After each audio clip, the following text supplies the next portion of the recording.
You're watching the Momentum Health Cape Pioneer Trek, presented by Biogen. The Queen stage of the Momentum Health Cape Pioneer Trek, presented by Biogen, loomed large for the sixth stage of the 2017 race. A daunting 2,700 meters of climbing across 95 challenging kilometers of riding. The challenge did not simply lie on the slopes of the Swartberg Pass, however. The rugged red stone hills and the rocky valleys and dales in the foothills of the Swartberg Mountains provided the bulk of the stage's meters of altitude gained. But the pageantry of a mountain top finish is tough to match, and so the attention shifted to the Swartberg Showdown. Ahead of the Swartberg Showdown, the riders needed to navigate their way from George to Oudtshoorn on Thursday's Stage 5.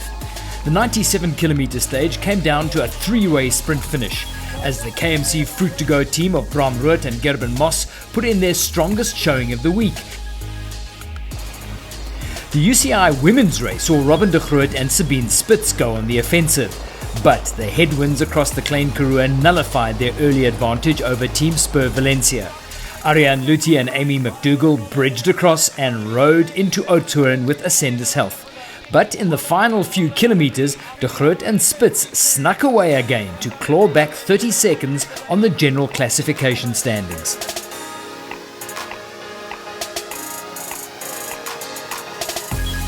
Stage 6, the Queen stage, the brutal Swartberg Showdown. The proving ground for Cape Pioneer Trek glory, 95 kilometers and a jelly leg-inducing 2,700 meters of climbing.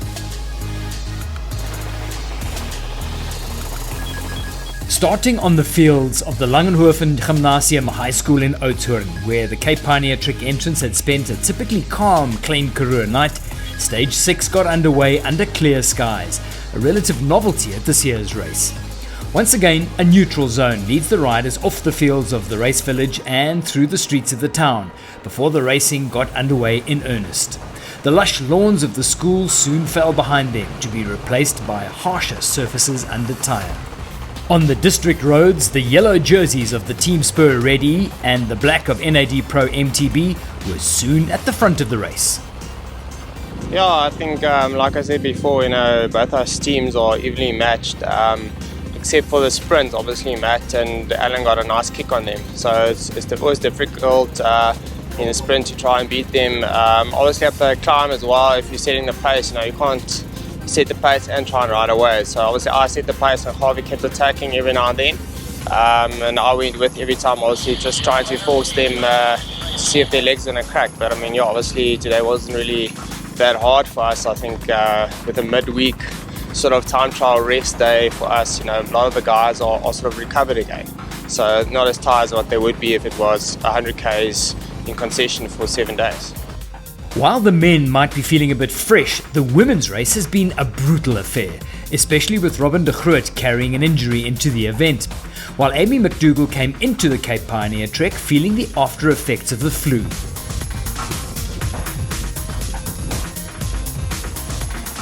Soon the usual pattern of Nico Bell and Javi Combrink driving the pace established itself, with just Alan Hatherley and Matt Beers able to follow. This tactic makes the going tough for the chasers, but also helps NAD avoid issues. Yeah, we knew it was going to be quite rough in the middle, so we just stayed in the front and out of trouble. Alan and Matt's quite good technically, so we're not really going to gap them there. And we'd hope we'd have the legs on the climb.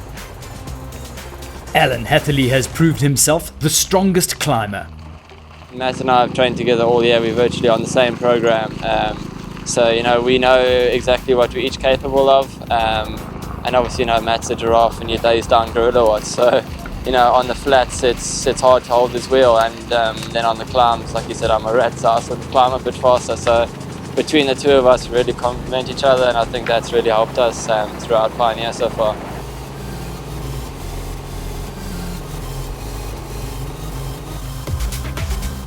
Through the majestic red stone hills, the Ascendus Health pairing of Robin de Groot and Sabine Spitz were on the offensive. They had the leading mixed and veterans men for company and were driving the gap between themselves and the race-leading Team Spur Valencia wider with every pedal stroke. But Amy McDougall and Ariane Lutti are made of stern stuff and showed no sign of cracking under the intense pressure being applied by the Ascendis Health duo. The stage was being set for a dramatic finale. The rocky jeep tracks in the Swartberg mountain foothills allowed the chasers to catch the leaders, but Nico Bell knew exactly what to expect. Yeah, obviously our middle section, previous years or so, I remember that section, single track climb leading up to a really steep and rocky climb. Today obviously our road my tires are slightly harder for the rocks, but then obviously you lack a bit of the traction. So, we've rode as much as we can, your wheel slips once, you pretty much just that steep, you got to get off and do some running up there. So yeah, obviously Alan and Harvey were slightly ahead, being lighter riders, they sort of float on top of the rocks, and me and Matt were struggling there at the back. But yeah, obviously we pretty much crashed together, and no mechanicals today for any of the teams. We pushed on the downhills, forcing to see if somebody will make a mistake. Nobody made a mistake. So yeah, so far the race has pretty much been clean for all of us, and yeah, obviously still second overall.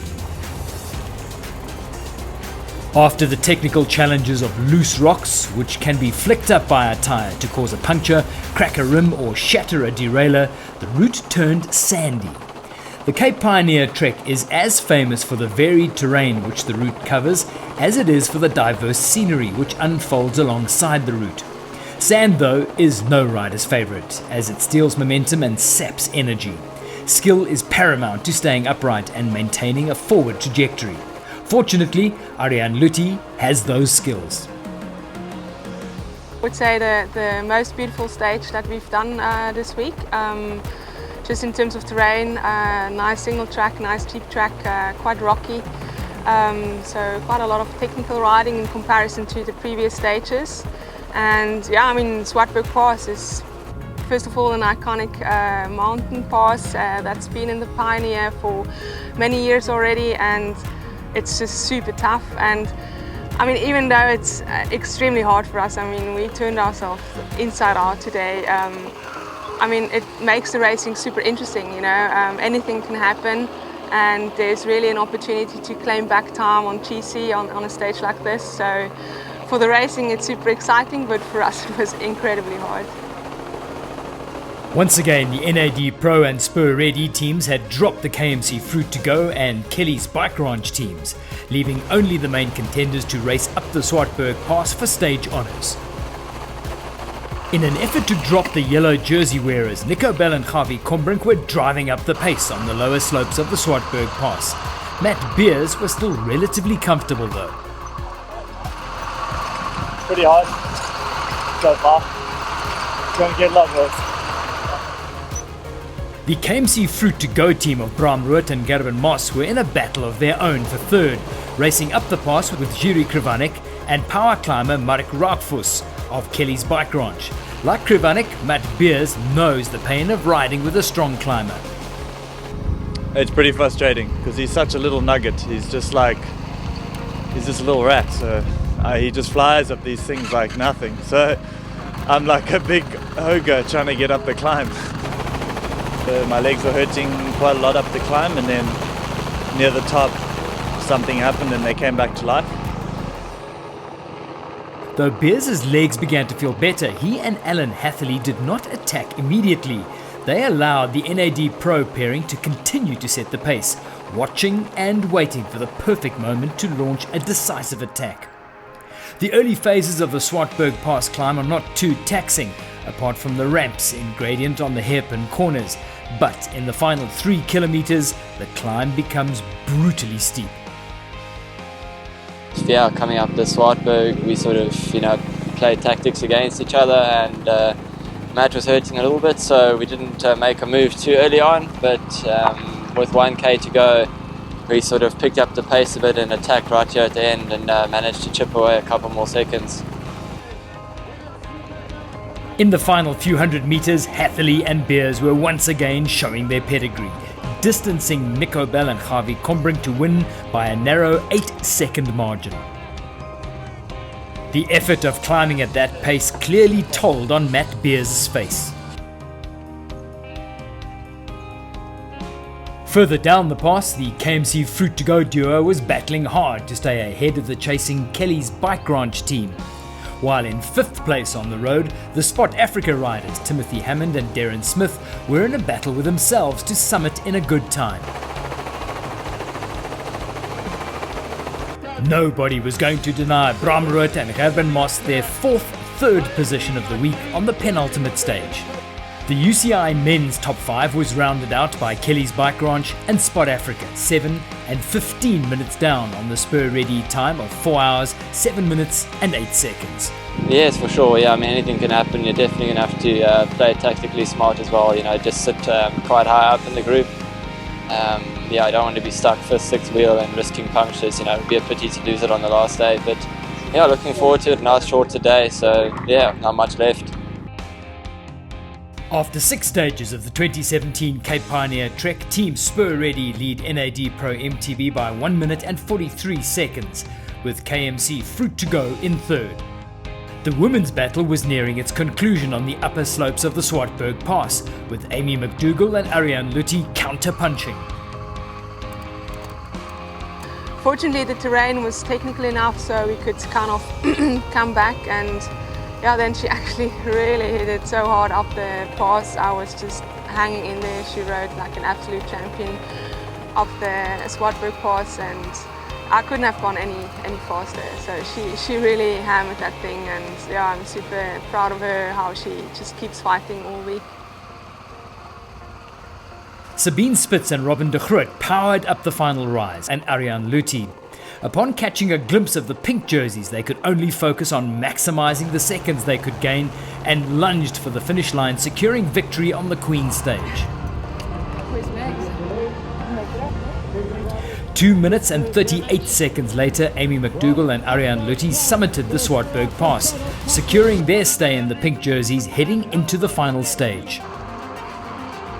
The Ascenders Health women completed the stage in a remarkable time of 4 hours, 33 minutes and 12 seconds.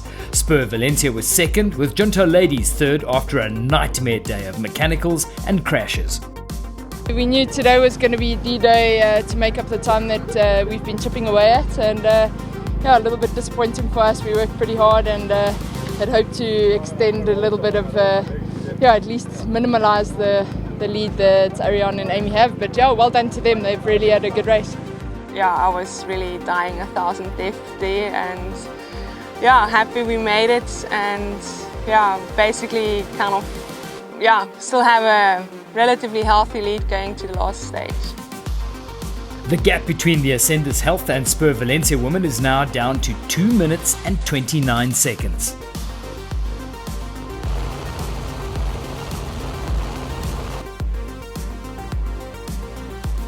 Only the final stage of the 2017 Momentum Health Cape Pioneer Trek, presented by Biogen, remains. The 64-kilometre long grand finale, Chandelier Champagne, filled with single track, wildlife and champagne on the finish line in Oudtshoorn.